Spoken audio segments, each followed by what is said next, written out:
धर्म क्षेत्र कुरुक्षेत्र से विजय सब्रवाल अपने त्रिशूल के साथ आपके समक्ष। जब एक तरफ बीजेपी और कांग्रेस अपनी इलेक्शन की तैयारियों में जुटी हुई है,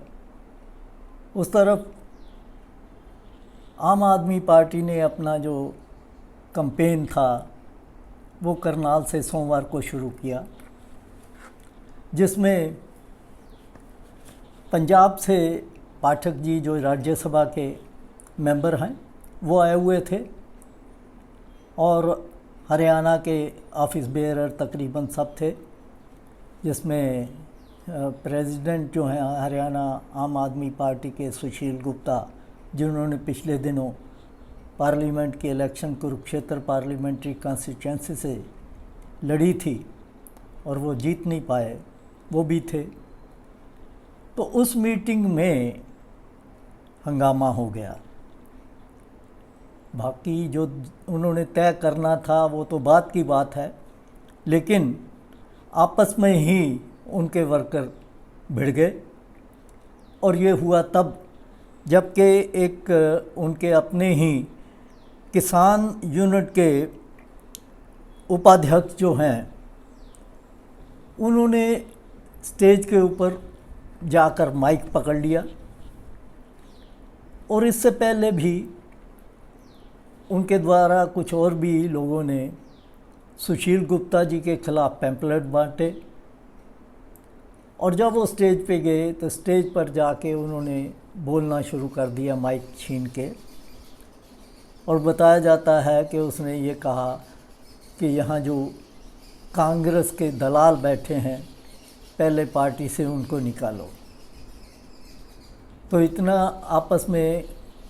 धक्का मुक्का भी हुआ और उनको पकड़ के कुछ वर्करों ने ले गए, कार में डाल के ले गए। बाद में उन्होंने कहा कि ये उनका जो प्रोटेस्ट था वो सुशील गुप्ता जी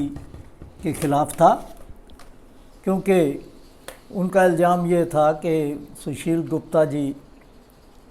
कांग्रेस के भूपिंदर सिंह हुड्डा नेता जो हैं उनके साथ मिले हुए हैं और इस वजह से जो असली आप आदमी पार्टी के वर्कर हैं उनको इग्नोर किया जा रहा है, जिससे आम आदमी पार्टी का नुकसान होगा। और साथ में उन्होंने यहाँ तक भी कहा कि पिछले इतवार उनको सस्पेंड इसलिए किया गया सुशील गुप्ता जी द्वारा कि इलेक्शन जो पार्लियामेंट की थी उस दौरान उन्होंने उनसे 2 लाख रुपया मांगा था इलेक्शन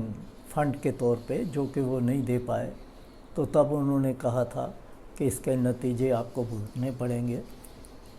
तो इस तरह के इल्ज़ाम उन्होंने लगाए। ये मतलब